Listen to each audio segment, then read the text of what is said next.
Anyway, more devastating news. Oh, God. This...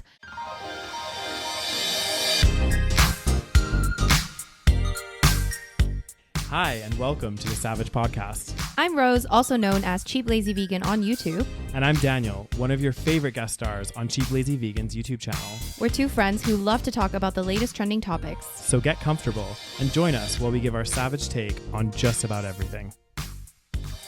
You are currently listening to the previous episode of this podcast, but if you would like to listen to this week's episode and get some exclusive content, go over to patreon.com/thesavagepodcast. Hello, everyone. Hello, everyone, and Happy New Year! Woo! It is January 1st, 2024. God damn, who allowed that to happen? I don't even want to talk about it at this point. So, are we feeling a little fragile today? Both of us are, yes. That would be an accurate statement, Rose. We may have, done a little drinking last night. We indulged. We had some Prosecco, and we actually had a lovely New Year's Eve surprise. What was the New Year's Eve surprise? So we heard some noises coming from fireworks? outside. Yeah, and we're like, let's go on to Rory's balcony. So I had people over at my place because I hate going out on New Year's Eve. Yeah. Because it's just, I don't know. I always feel like there's always something big. Yeah. And it's always expensive. And then it's like impossible to get a cab or Uber after.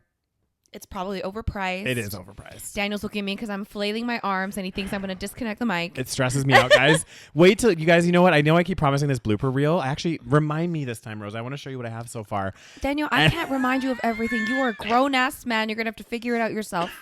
But like literally, there's like so many clips. And I'm like, there's probably hundreds of clips of Rose being like, and Daniel thinks this is one way to piss off Daniel is to flail about. and then disconnect it. Don't even tempt it, Rose. Anyway, so then we were celebrating, and then of course the countdown happened, and then we hear fireworks, loud noises. Yeah, we're like, what the hell? We knew there were fireworks going on in the city, but I had a very nice view. You had like the perfect view of the fireworks. Yeah. At first we're like, is this someone because we knew the fireworks were happening in a certain location, but like I didn't think that I would be able to see it, but now it makes sense. Yeah. But yeah, at the time I was like, I don't think I'd be able to see it, but then like it was very much visible. Yeah. Yeah. And at first we're all like, is this someone's backyard? And then we're like, no. And then the fireworks started getting more and more elaborate, and I was like, okay. It took me longer to convince than everyone else because I was determined you're like, it's someone's backyard. It's just because of the location. I didn't realize the park was so far left versus right. I thought it was way further right. Yeah. So I was like, this is like they're not the right spot. Anyway, long story short, we got a beautiful view of the fireworks. It was super nice. Yeah, we had a bit too much to drink. Do you think? We had some soju. We had some wine. Actually, I didn't have too much, but I was definitely feeling it today. Oh yeah, I woke up this morning and I was like, not like hungover. Well, I guess a little bit. I just felt like tired, just really tired today. Yeah, and kind of grumpy. Which is the perfect combination for this podcast. Yes, and today we're talking about some really awesome news. You know. So before we jump in, just make sure you check out our Patreon, patreon.com/thesavagepodcast for exclusive episodes every month and ad-free content. And you get every episode a week before everyone else. And there's just like, you can chat with us. And you get a shout out in the beginning of the show. You get shout outs. So check it out. It's patreon.com/thesavagepodcast. It's linked below. Now, shall we jump into the horrifying stories? Let's get the year started. Let's deep dive, guys. We're starting the year off right in 2024. So 2024. Anyway, and let me know if you guys are excited for 2024. Oh, and your New Year's resolutions, Daniel. Right. So I think we've talked about this before on the podcast, like in other New Year's, you know, in the 4 years that we've been doing this podcast. Oh my God. Which is insane. I'm not over that fact. I know. It blows my fucking mind. This also means it's basically 4 years since COVID started as well. Pretty which much, I think we talked about. Yeah. Continue. So basically, I don't really have a New Year's resolution, but it's interesting because my thing that I'm trying to do this year, which I guess could be a resolution, is I just don't want to order takeaway so much because I feel like what I've been doing, especially the last like couple of months, I've just been getting like lazy. Where like, because cooking is not that hard. Like it is kind of like you have to think of ingredients and blah blah blah blah. But like overall, like I'm an okay cook. I can cook like you know stuff and. because the apps just make it so easy now, it's literally so ridiculous. Like even back when my parents used to order, like we would order food and stuff, we'd have to like call the restaurant, we'd have to do all this other stuff, we'd have to get cash ready. Like it was more of a production. Whereas I can be watching TV, hit like 3 buttons, and in 20 minutes food arrives at my door. Like it's ridiculous. It's ridiculous. So my New Year's resolution is I've deleted the delivery apps, and my thing is not that I'm not gonna ever order food, but it's gonna be for like an occasion. Like if Rose comes over, we have like a pizza night, then I'll order from the apps. But other than that, like I was finding I'm just ordering it for myself. Yeah. And it's like each time it's like at least $30-$35 when you add everything in. And I'm like, okay, I'm spending $35 on like just random shit that I'm eating. On takeout. Yeah. Yeah. And I'm like, okay, no. Like I know. Even if I want to get like, fast food or something, there's a couple fast food places near me. I can just go walk there. You know what I mean? If I really, really want to get it. How much did you want to order delivery this morning? Actually, surprisingly, because you had food ready. I had meal prepped a lot, guys. There you go. So the magic of meal prep. Exactly. I've cooked a massive vegan stew, and then I also did my go-to pasta, which is Rose's 4-ingredient Alfredo, which is literally like crack. It's so good. Did you have that this morning? I did, yeah. I heated it up with some ketchup, of course. Guys, this is just, there's something psychotic about Daniel's love for ketchup. We need to talk about it. No, we don't. Okay? It's a problem. I just really imagine, guys, beautiful cashew Alfredo. It's nice and creamy, and Daniel just pours ketchup on top. It wasn't poured. It was a light drizzle. And okay, we need to talk about this in the comments as well. Daniel puts ketchup on his mac and cheese, and I know some people do it. A lot of people do it. A lot is a stretch. I think there's something severely wrong with that. I know. It's just I just love like sauce. I know, but it's like I like sauce too, but there's already sauce, and you're putting more sauce on top of sauce. Because Rose, I'm a sauce queen. Oh my! You know this about me, okay? But it's like it's like when you used to eat meat, right? Like, did you put ketchup on your steak? Yeah, I probably did actually. Oh my god! Yeah. This is just an abomination. I know. I'd have ketchup when my parents used to do like a roast dinner. Oh my god! I would have ketchup with it. It's giving basic bitch. White man. it's giving basic white boy. Very white boy. This is just something, Rose, you're just gonna have to learn to accept about me. I just, it's a good thing we're not dating, because it would be a red flag for sure. I was gonna say, like, my boyfriend, whoever, God help him. God help him. Hopefully he's not a food snob like me. I know. Could you imagine if I end up like with a chef or something, and oh my god, and you start putting ketchup all over everything? Yeah, he'll be like, "Are you fucking kidding me?" I forbid him from using ketchup sometimes. Yeah. I'm like, you cannot be putting ketchup on this delicious thing. Listen, I love ketchup, but there's a time and a place, Daniel. There is. You're going to have to learn to have some boundaries with ketchup. Oh, God. Maybe that should be one of your New Year's resolutions, Enjoying the food for what it is instead of just dousing it in ketchup. And sauces. Sauces are fine if it goes together, Ketchup goes with everything. It really does not. But yeah, so that's my like kind of New Year's thing. I also, and it's interesting because like I'm just like reflecting on the last year, and I also kind of want to like just basically, not that I want to go out less, but I want to be more purposeful when I go out. Like, I'm not just gonna like go randomly. Like, if I'm meeting a friend for dinner, that's one thing. I'll still continue to do that. But it's just like these like random things where I'm just like grabbing shit that I don't need, and like I'm gonna try to like like cut back on the spending is what you're saying. Yeah, a little bit. And it's interesting because like I was reflecting on this and I was thinking, I saw an article and I couldn't find it when it talked about how, given all this stuff that's going on right now with inflation and, obviously cost of living crisis globally, like in a lot of like westernized places, like it's just like getting crazy, and people are really starting to cut back. And they were saying that like the industries, like, the consumer like spending and all that kind of stuff, like with retail and also with like restaurants and everything, they're now, the last like quarter of this year, they're really starting to feel the impact of people pulling back. Like, you mean in Q4? Yeah. So is the data out, like, in terms of how much people, because obviously Q4 is when people spend the most money. Yeah. So is the data out? I don't know if it's out yet. No, I just think it was like a sentiment or something. Because I was wondering about like Christmas, because obviously during Christmas people buy gifts, and I was like, I'm wondering if people are cutting back on that as well. We could Google it. We could. Shall we Google? Oh, god damn. This episode is brought to you by Complement. Complement Essential is the ultimate multivitamin made for and by plant-based eaters. Optimize your health with the 8 critical vitamins, minerals, and omega-3s. Proven hard to get through a plant-based diet alone, all-in-one, easy-to-take capsule. I've been taking Complement Essential for months now, and it makes it so easy to make sure I'm filling in all my nutrient gaps. If you're looking for the multivitamin for plant-based eaters, make sure to check out Complement Essential.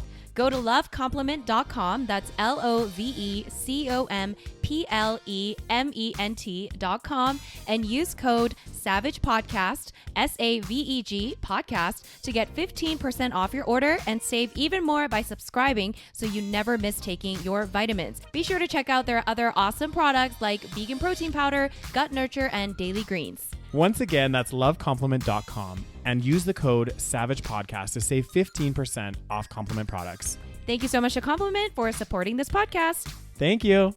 Yeah, it's not really telling us yet. I'm sure we'll find out soon. But yeah, I'm sure it would have decreased a bit because as we talked about, like we saw so many sales. Because usually you see the sales like after, I don't know, like it's Boxing Day. I don't think it's in the US actually. It's like a Canadian and I think UK thing where basically the day after Christmas, the 26th, is like our Black Friday. Yeah. And like you have all these sales because obviously people buy stuff up to Christmas. Right. And then you like stop spending. So this is like a way to increase spending. But I remember when I was like Christmas shopping this year, I'm like noticing so many sales, like people literally being like Boxing Week sale. I'm like, it's literally the 21st. Like, yeah. Well, and you're right. It was crazy because for a while it was just Boxing Day. Then it became Boxing Week. But that was after from the Christmas. 26th onwards. But you're right. This year, it was like the first week of December, and it was like it's blowout like Boxing off. Day. Yeah, and I was like, what the fuck is going on? Yeah. Like I've never seen like even we did our little gift exchange and stuff, and like what I got for you, it was like more than 50% off. I was like more than half off. But also I'm like, is it really 50% off or did you mark up the original retail price? This is the thing. It's because of all these inflation and shit. Like I don't know what's going on anymore. Exactly. I don't really trust that it's actually 50% off, but at least it gives the illusion that it is. But it you know, honestly though, guys, with everything going on, it makes sense. Like if you think about like what your day-to-day spending is, your rent, your bills, and your food, like those are your main kind of expenses. Sure. Every single one of those has gone up for everybody pretty much, right? So if you're earning the same as you did last year, obviously you're going to be spending less. Like there's just no way to, and then on top of that, factor in all the, you know, huge layoffs that a lot of companies have done as well. Yeah. You're going to have a huge cutback in spending. And it's so ironic because like these businesses, like these companies doing the layoffs are eventually going to be hurt as well because of the layoffs that they did. Like it's fucked up. I know. Yeah. Anyway. So you're going to tighten up the purse strings even more. Yeah. God damn, I don't want to know what that looks like. Gonna be eating ketchup out of the bottle. That's my lunch. That's your treat. That's my treat, guys. All right, guys. So we got to talk about this. Okay. So over the last week, how many days has it been? It's been just a few days. Very sad news coming from South Korea, my home country. Dang, what be going on in the land not down under, across the pond? I'm sure a lot of you guys know the movie Parasite. I'm sure at this point a lot of you have already heard this news because it's kind of world news at this point. Yeah. But basically, the movie Parasite, which I think came out in 2019, I want to say. Yes. Or at least it won an Oscar in 2019 for Best Film. No, I think it actually won the Oscar in 2020. Yeah, it won an Oscar. Oh, okay. But I think it came out in 2019. Yeah. So it won an Oscar for Best Film, which was like a groundbreaking moment because it was the first foreign language film to win an Oscar for Best Film. Yeah. Anyways, which is shocking because there's so many good foreign films out there. I remember at that time also there was all this talk about like should it even win an Oscar because it's like not in English. I'm like, oh my God. It was so stupid. Anyway, so the movie stars an actor called Lee Sun-kyun. So he plays, if you guys watch the movie, he plays the dad of the rich family. Okay. Yes, yeah. And if you haven't seen Parasite, please watch it. Okay, it's on like Netflix now or It's something. on Netflix. Yeah. I think it's on a lot of streaming platforms. Yeah, please watch it. It's so good. Yeah, it's one of my favorite movies. Yeah. So Lee Sun-kyun, who is the actor in Parasite, he unfortunately passed away a few days ago. I think like December 27th or something like this. Right around Christmas too. Right after Christmas. It's so sad. I know. Well, to be fair, Christmas in Korea isn't like a huge deal, but still, like it's just sad. So he passed away from suicide, unfortunately, because so we're gonna dive deep into this. Okay. So basically, Lee Sun-kyun, what has happened was his case is like blowing up because he's like a really famous actor in Korea. He's obviously kind of world famous because of his involvement in Parasite. But in Korea, he's been an actor for a long time, and basically in the last few months, starting like maybe October, I think, he's been involved in this like drug scandal. Yeah. Okay.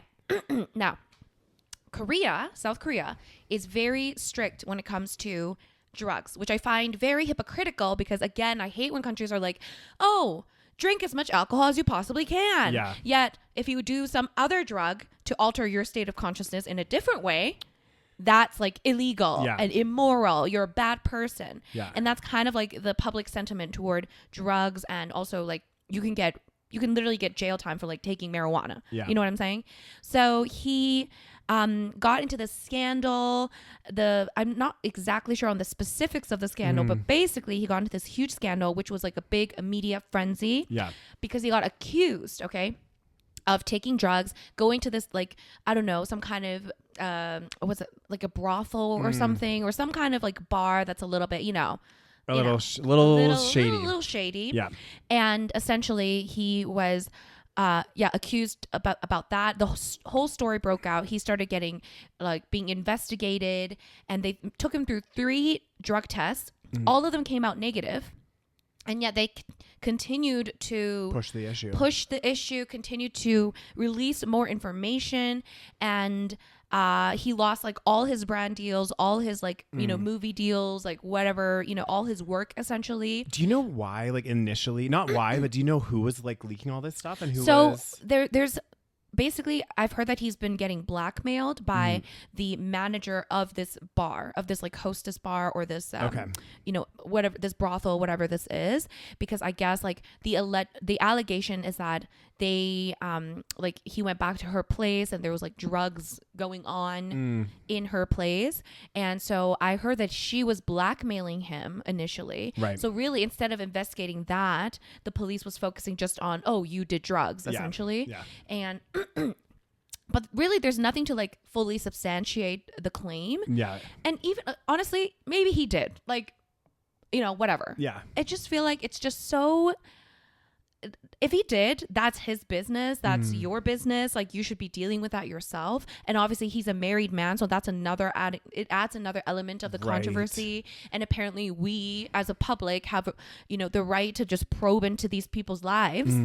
And in Korea, it's like, I know that we kind of talked about this yesterday, but basically like in like, we talk about cancel culture in like Hollywood or in the Western world. Yeah. I feel like cancel culture in Korea is like 10 times worse. Okay. Yeah. So it's like, it's a real cancel culture where like you literally lose everything. Yeah. And one of the things that people were saying was that he had this huge financial burden as well, because he lost all of these acting gigs and brand deals. And it wasn't just that he lost it, but I guess there's something in the clause that says like, for example, like if you do something to tarnish your reputation, you have to repay stuff. So he was owing, I don't know, like him and his agency was probably owing millions of dollars. Right. So that's another factor to take into consideration. And this is all based on just allegations, right? Like what happened to innocent until proven guilty? Yeah. So anyways, another element to this, which I did not know about this, but also it's not that shocking. But my parents were telling me this, and I started reading up on this. Now, some people say it's a conspiracy. Right. I would argue, I mean, I'm sure it is. I'm sure it's not fully proven, but that's like saying, well, let me tell you what it is first. Tell us. So basically, Korea is very corrupt. There's a lot of corruption in Korea. It's just like many countries, okay? Yeah. Korea has a lot of corruption, and Korean politicians have a lot of they're tied to the media. They're all in bed with each other. Yes. Tied to the media. Big corporations. They're tied to the police, and everything is just very, tied together. Incestuous. A little bit, yes. And what happens, allegedly, is that there are sometimes political scandals, right? Yeah. So let's say the president of Korea is under, scrutiny for bribery or something. Yeah. Or right now, I think there's some kind of scandal. There's a bunch of scandals going on, political scandals, where like the president's wife, so like the first, what is it called? The first lady, she is under another like sort of corruption or political, I don't know, some kind of scandal. Yeah. And when these political scandals happen, what the politicians do is that they will release information or leak information about someone that like someone like a celebrity that is high profile, that will shock the public to drive focus away. Exactly. Yeah. To basically so that the media will focus on something else, right? And also let me read you some stuff, okay? So there's I think this is a Korean organization. Dispatch claims that the late Lee Sun-kyun became the sacrificial lamb of the police and the media. Mm-hmm. So basically, this media outlet Dispatch said, let's see here. So basically, they're basically saying that this guy, this actor became the sacrificial lamb, as in we're just going to use him for whatever our political reasons, our corruption, whatever we need to do. So Incheon Police Agency, which is like the police in Seoul, a part of Seoul, or Incheon. Sorry guys, my brain is half braining. You hungover, Rose? So Incheon is like basically I think it's part of Seoul, but it's kind of like where the airport is essentially. Right, you know what I mean? Okay. So anyways, the Drug Crime Investigation Unit posted a report on the progress of the case, which is like this drug scandal. Okay. The plan was to investigate drug use cases involving famous celebrities and those working in Gangnam's top 1% entertainment establishment. So the starting point of the incident is Bar Madam Kim Oo. I don't know what that is. Basically, the manager. Okay. Yeah. And in the process of checking drug intelligence about Mr. Kim, the police came up with the name of Lee Sun-kyun, and basically it said that he took drugs such as marijuana. How dare he? At Kim's residence, and 7 people, including Kim, administered. This translation is not the best. No. They did not investigate her at the time either. It says the police did not investigate Kim. We'll call her Kim. Yeah. Bar Madam Kim. So there's corruption. Yeah. And all of this stuff. And let me read you. Now, this is from Reddit. Okay. So take that with a grain of salt. Do your own research. This is alleged. Yeah. Okay. But apparently this is in Korea. My parents were telling me this. In Korea, it is kind of common knowledge that this happens. Yeah. Okay. So every time some kind of political scandal, happens, there's some kind of huge high profile celebrity or someone well known that gets targeted. And I guess, and again, like I think the current president of South Korea, he's he's basically like Trump. Like he's kind of like the Trump, equivalent. And he was, I think, like a former prosecutor. And I guess prosecutors in Korea have a lot of power and they're very like, high up in society. I don't exactly know how it is in other places, but it seems that prosecutors have, I don't know, all kinds of power, and they will just like go after, like they're ruthless. Like when they target you, they will target you. Like they'll go after your family, your assets and everything, your entire public image. They will try to ruin your life, essentially. If the public's aware of this though, and this is like a commonplace thing in Korea, like do they not kind of like challenge it? Well, I'm sure it's divided in terms of like where you lay in the political sphere. Right. And also like, I don't really know exactly how this works. Okay. Because like people also eat it up, right? Yeah, like the media comes out and you're like, oh my God, how could this like, family man with a squeaky clean image be at a brothel doing marijuana with a prostitute? Exactly. So it's like, and then they tarnish his image, and then everyone, and then the netizens go after him. So it's like, it's basically an entire like thing. So let me read you this Reddit post. Oh, it's good. Did you see this part here? So the truth about this case is not being told on the English internet. It was not about drugs or cheating. Foreign Western media is pushing a false narrative because they don't understand what's actually going on in Korea. Yep. So there's very little actual information outside of Korea about what the situation is and what it's actually like and why it ended in a tragedy like it did. Here's the truth. Oh, God damn. This Reddit post, we'll link it below, I think. I'll send it to you. Okay. Corrupt prosecution office created and pushed celebrity scandals to cover up political scandals. Okay, like we just discussed. Lee Sun-kyun was made into a scapegoat to divert attention away from the political scandals. He was a victim of the prosecution service. Like I said, like the prosecutors, again, have a lot of immense power, and then they will do things in their favor. Anyway, basically, the Korean prosecution office has extraordinary powers, and all investigations are under their control. They have so much power that they can cover up a crime or bring the power of the state on anybody. Even the chaebar. Okay, so chaebar is like, I think it's people that are like extremely rich in Korea, right, or they have like old money. I think that's what chaebar means. So it says even the chaebars are scared of them. Essentially, if oh my God, what is it? Am I alive? Maybe you just need to keep your eyes. I think you just need to keep your eyes closed for the rest of this podcast, okay. Rosa. I'm going to do just that. Oh, okay. So where was I? Okay, so they have extreme powers. Okay, essentially, if the prosecution targets you, that's it. You're done. You're done for. No amount of wealth can save you. They even drove a former... See, this is the thing. They even drove a former president to suicide by targeting everybody around him. So if you guys don't know this, many years ago, not that many, maybe like 10 years ago, maybe a little bit more than that, one of Korea's presidents was involved again in like I think it was like a bribery scandal. Yeah. And the thing is, like, this president was like very loved by a lot of like people because he was like, he came from a very humble background. Like, he was like a human rights lawyer. He was very like against, corruption. And then he got involved in some kind of bribery scandal. Now, I'm not even sure if it was proven. And I mean, it's also quite interesting because every Korean president essentially participates, or there's some level of bribery. Yeah. Who controls the prosecution service? Well, they're all like, I think they all, the politicians, I think they're all like connected. Okay. But because then you said, like, for example, former president of Korea. Right. But he was in the left wing party, and I don't think he had much connections compared to, for example, the current president was a former prosecutor. Okay. Do you know what I'm saying? So some people are obviously more corrupt than others. I don't actually know. So I don't actually know if anything was proven with the old president. But essentially he was under this like political under this scandal and this investigation. And again, when you're in this investigation, they will just continuously investigate, and it like probably drives someone crazy. Yeah, of course. And then he jumped off a cliff. Fucking hell. And it was very, very sad. I still remember that day. Whew. Anyways, so he got targeted as well. So the current sitting president Yoon, maybe this will explain. Again, guys, look this up. I don't know if we can find this information. I was trying to find more articles about this. But the current sitting President Yoon is the former head of the prosecution service. There you go. This means President Yoon is now personally controlling the all-powerful prosecution office. The president's wife had been embroiled in many scandals, including stock manipulation when he was the head of the prosecution, and taking bribes since he became president, and diverting national highways towards their lands to enrich themselves.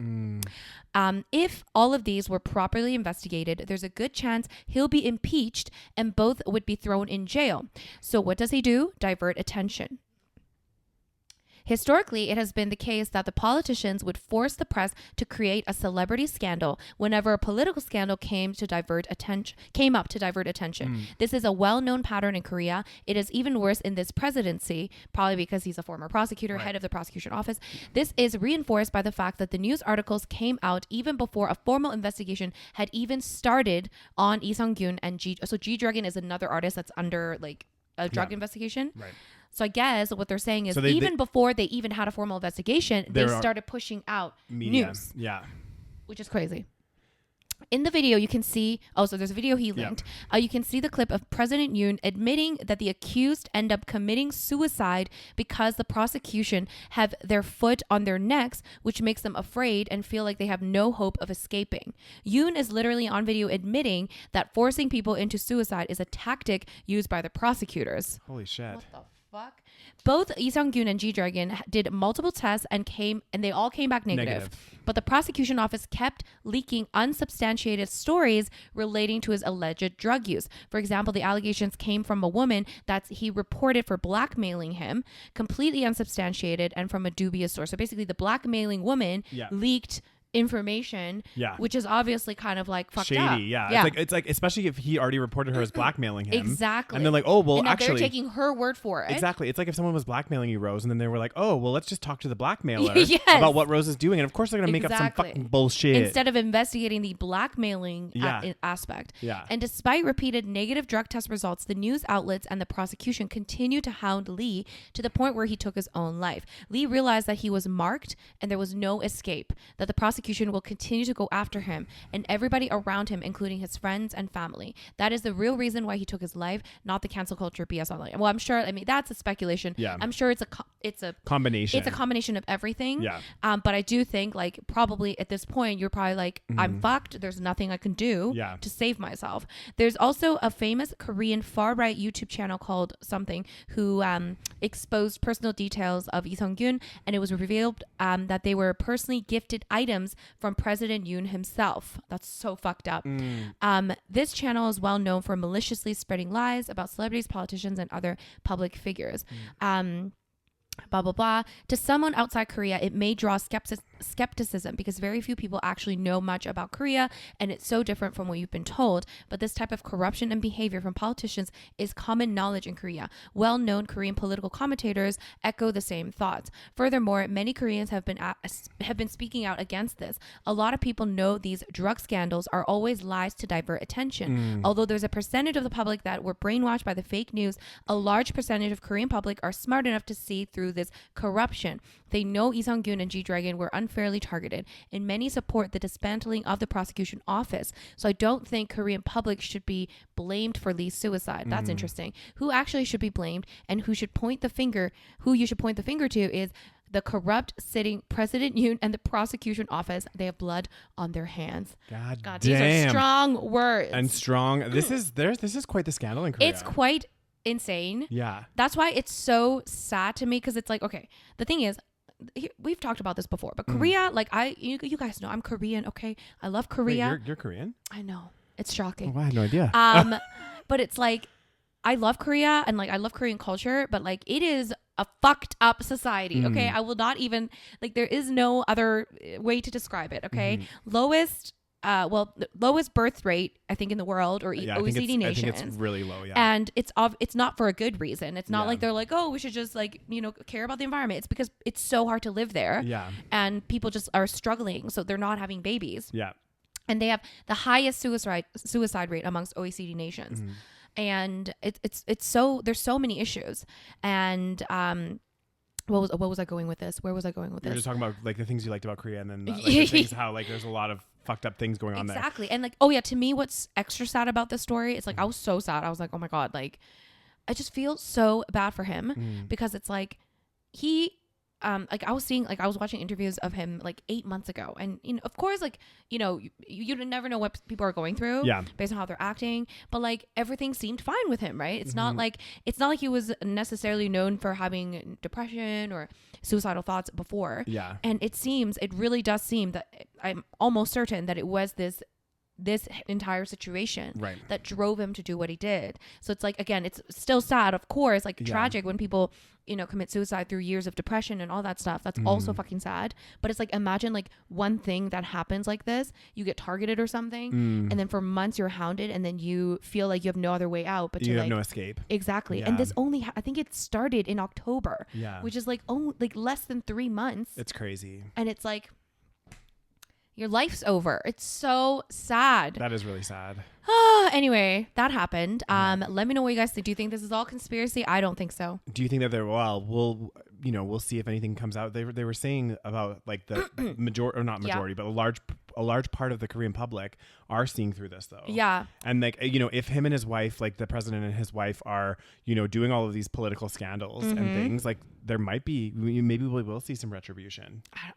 I don't know. They have so much power. I also saw this one comment. So again, like do the research here. Yeah. The police is run under Ministry of Interior and Safety, and the current minister is Lee Sang-min, who is the cabinet of President Yoon. Okay, so police, that shows police and president have ties here.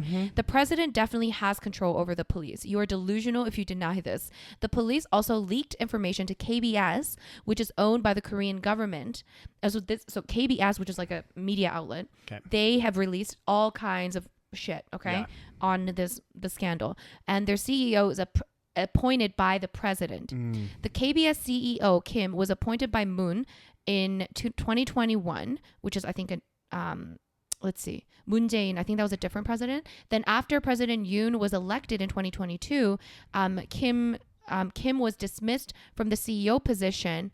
Oh, interesting. So they had a different president in this meeting, or a different CEO in KBS that was appointed by a previous president. Yeah. And then after President Yoon was elected, he appointed someone else. Exactly. Yeah.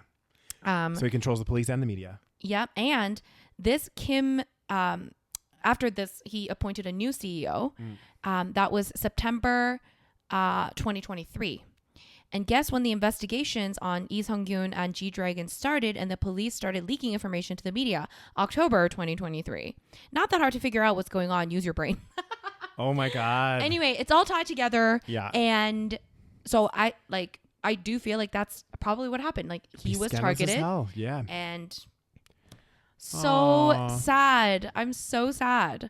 Ugh. Anyways, so that happened. Obviously, very devastating. Yeah. Things need to change in Korea for sure. Oh, yeah. I don't know how. Crazy. I don't know where. I don't know what. But it's got to change. All right. One comment I was going to make. You mentioned about the this is a little bit sidetracked, but you know how you mentioned about the birth rate being really, really low in Korea? Yes. I watched. It came up on my TikTok, and you remember that guy, Jordan Peterson? Oh, we love him. Yes. So he was sarcastic. He was on a podcast with this guy, and honestly, these like podcast snippets that are on like TikTok and stuff, some of them make me so angry. Like they're just like these guys that are like bros, like having a conversation that like literally like makes you want to die and be like, are people actually believing this? And they are. What did he say? So he said, he was talking about like North America, and he was like, they were talking about the North American birth rates falling. Okay. And he goes, it's because women are working. Women have been lied to. He's like, they've been told 3 lies in their life. And he goes, this is what he says. The most important thing in your life is your career. The second lie is, the most important thing in your life is your career. What the? And then he goes, the third one is, the most important thing in your life is your career. He's like, is he trying to be funny? I don't know. No, he was like dead serious. And he was like basically insinuating the fact that like because women are working and have careers, that the birth rate is declining. And it's like, well, hang on a second. Luckily, I mean, that is partially it, but that doesn't mean it's a lie. I know, continue. But there's so many other factors, right? There's so many factors. Part of the thing is like in the past, like you didn't need to have both people working. It was easier to raise children. Financially now, it's so fucking like in a society that he supports, by the way, in an economic system that he is not against, which is capitalism. He's pro-capitalist all the way, and yet you're the one saying, like, why do you think women are working? Why do you think women feel the need to only work? Well, exactly. That's the thing that you need to push on, and it's annoying because if I was on that podcast with him, I would have challenged him and said, okay, well, you're saying the problem is women working. Why do you think women are working? Yeah. Why do you think that we need to have, for example, the average household has a man and a woman working, or man and women and women, whatever. Both parties are working. Why do you think that is? Because it's so fucking expensive. I saw this like other breakdown before we go into the next story. Which I found really, really interesting. And they were talking about how, you see all those graphs about how like the cost of living has gone up exponentially versus wages have kind of been stagnant over like quite like 40 years or something crazy. And it was really interesting because this guy, he was like an economist, and he was breaking it down, and he was like, look, it's really interesting because we've hit like a breaking point almost, because he's like, when that first started happening, families were okay, right? Yeah. When it first started to get that gap. And then as the gap increased, the way that society responded then at that time is now, okay, well, now we need women in the workforce. So women started going and working as well, or you'd need both partners to be working. Incomes. Exactly. And then he's like getting into like the 90s, and that worked for a while where you could have both people working. Yeah. And that was fine, and people were okay. And then he's like, but then it continued to get more expensive. Yeah. So then he's like, and now we're in this age where actually people are covering this gap between income and cost of living with credit card debt. With, he's like, we're at like, the consumers are at this obscene level of debt because they've been bridging this gap first with having 2 people working, then maybe both people working more jobs, like having more jobs. And then when that still doesn't cut it, then they start racking up credit. Yeah. And he's like, we're at this point now where it's like, there's nothing else that people can do. Exactly. And like, it's just so stupid. Again, it's the society, it's the economic system that he supports that created this issue that everybody needs to work, right? So that's one factor. Yeah. Second factor is that, maybe for some women, this is the better deal, because the thing is, if I have to rely on a man for finances,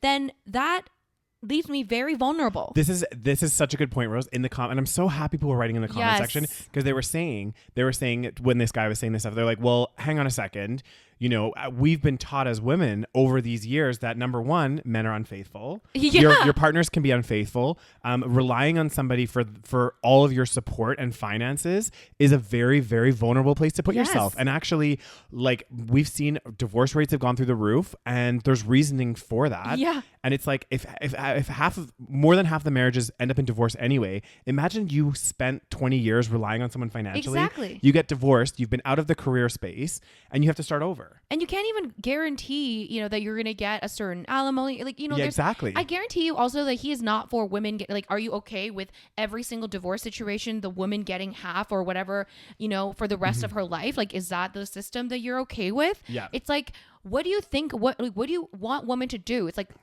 fully rely on men for the rest of our fucking lives as we take care of their children and fucking play housewife the entire time while they're like cheating and doing whatever the fuck they want. Like, it's so fucked up. Like, this man, I know his popularity just boils my blood. All right, continuing on. I have another point. Okay, about Jordan Peterson. Well, about this whole like women work. Okay, there's so many issues. Okay, so many issues.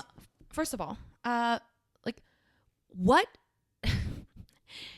what is wrong with women choosing not to have children? First of all, okay, there's enough people on this planet.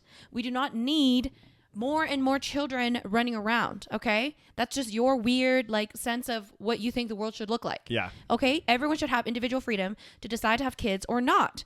And a lot of people, including men and women, don't want to have children. Exactly. And what is wrong with that? It's these people. It pisses me off because they're always like harping on about freedom and personal freedom. Yet when people don't want to have kids, they're like, oh, not freedom. Which is like literally like, I'm sorry, but when you have kids, you will not be free. Exactly. Well, this is the thing that I love about someone. I don't love it, but just the hypocrisy. Like, honestly, I like. And also, his daughter works. Yeah. His daughter has like her own business. What the fuck? Yeah, it was. What do you think she should do?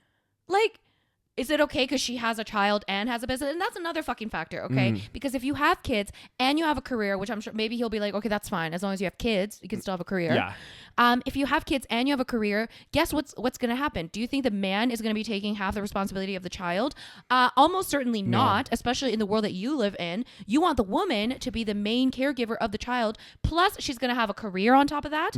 It's hard. It's not like it's a 50-50 situation at this moment, right? Most relationships still, the women are doing the majority of the work and raising the child. Yeah. And that's the expectation. Like, if a man is out there, like, I remember like somebody was commenting about, do you know Casey Neistat?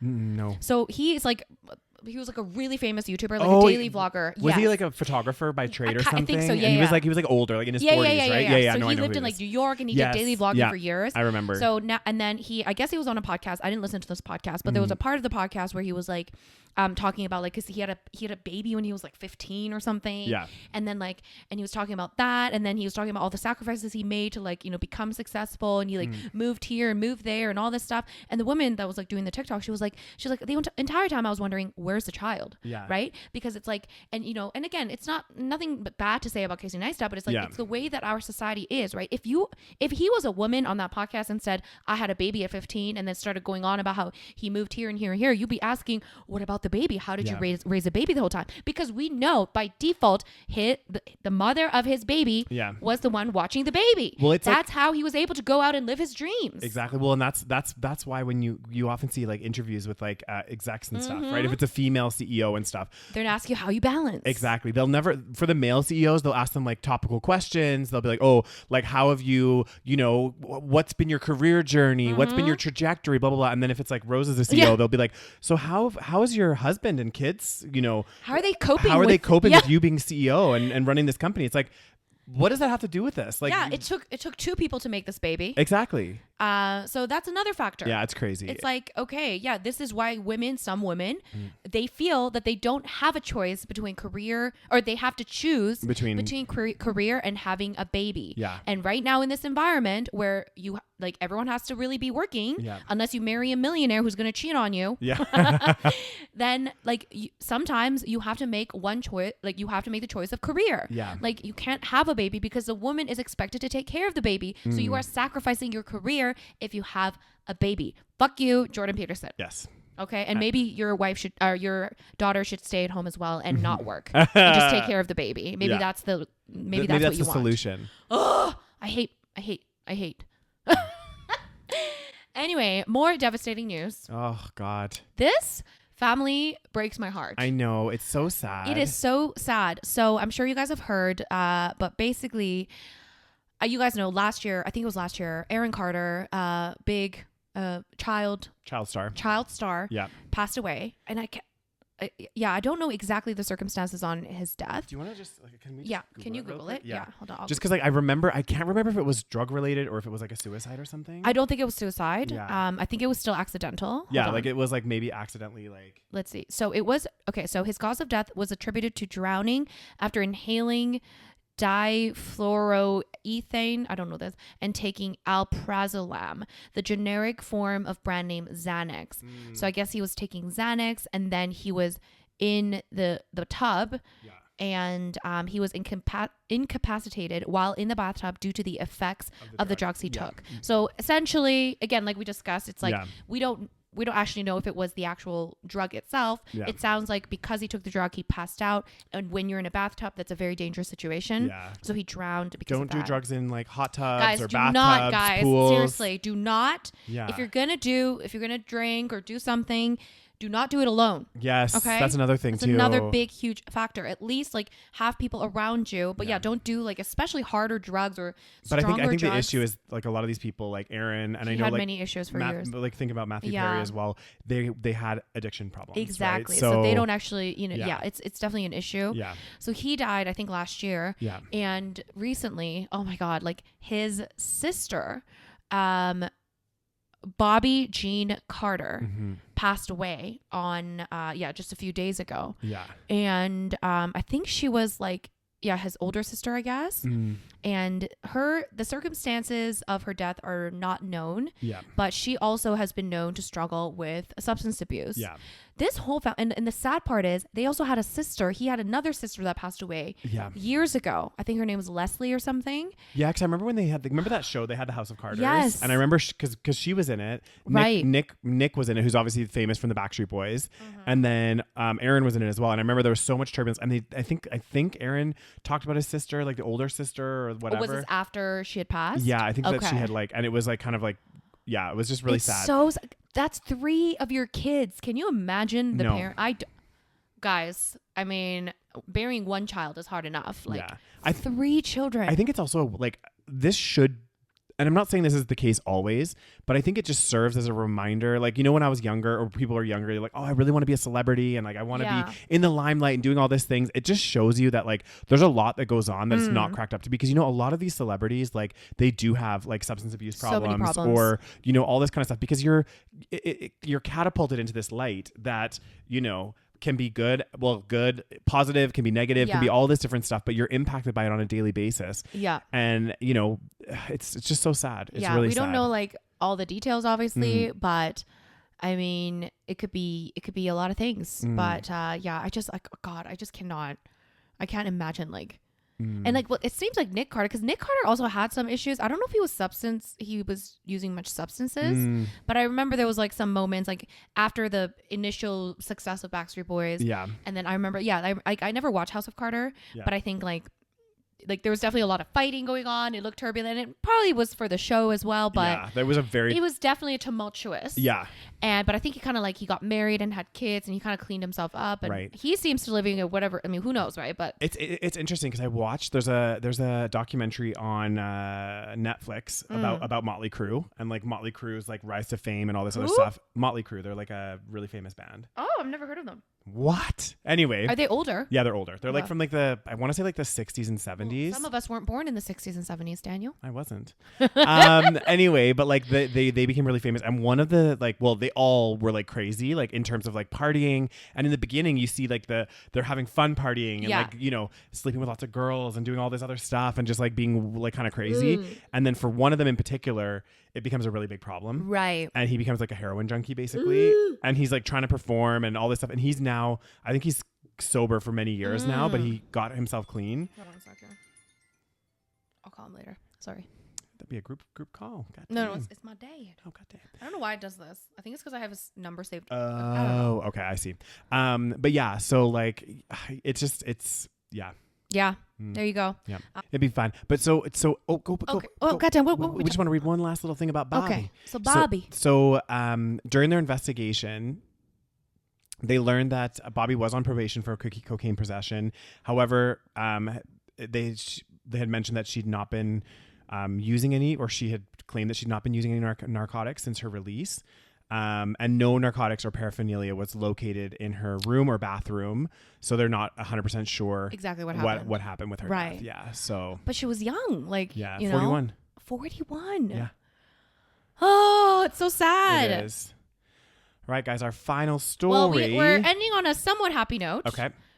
Well, do you know this story? No. You don't know this story? No. I think we talked about this. Okay. Did we? Gypsy Rose Blanchard, released early from U.S. prison. Gypsy Rose was one of the most famous cases of Munchausen by proxy. Do you not know this story? No. Oh my God. Okay. Actually, maybe you probably have heard refresh me. So this is her mom. Yeah. Okay. So essentially, Gypsy Rose is this girl right here. Yeah. And she basically, essentially, I don't think she's the one that murdered her mom, but I think she had her boyfriend do it or something. Right. Okay. But basically, her mom got murdered, and later it turns out she was involved in the murder of her mom. Right. Turns out it's because her mom had Munchausen by proxy. Right. So if you guys don't know Munchausen by proxy, it's basically when you take somebody else and you act like they're caregiver, act like they are sick. Yeah. You kind of fake their illness. And in some cases, they make them sick. Exactly. In many cases, they make them sick by giving them some kind of poison, drugs or poison, make them sick. And then you act like their caregiver. And that makes you look, I don't know, whatever. Like there's many reasons. I'm sure psychologically, it makes you feel wanted and makes like you feel needed. Yeah. And it makes you feel special because people think that you're like some, angel saint and all that stuff. So her mom had major Munchausen by proxy. This Gypsy Rose person was like, basically from maybe when she was like a baby, she was always treated like, she was like, I shut all of these illnesses and she was sick and she was allergic to this and this and this. She was in like a wheelchair and she was like shaved and all kinds of shit. Yeah. Right. It was fucked up. And so she found out eventually that she wasn't actually that sick and that her mom was doing this to her, and that's why she killed her. So this is why, and she ended up being sentenced to prison, obviously, because she murdered her mom. And a lot of people that know about this case wanted her to be freed because it was kind of like they were saying, well, you were abused and like it was self-defense essentially.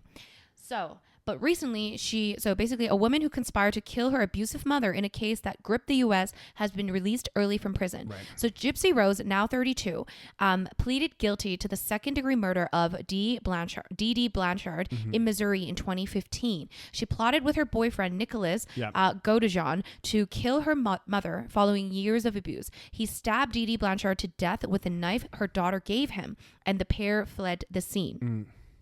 They were then arrested hundreds of miles away in Wisconsin, blah, blah. He is serving a life sentence without parole. Yeah. The case sparked intense media interest and spawned a number of documentary series and TV shows.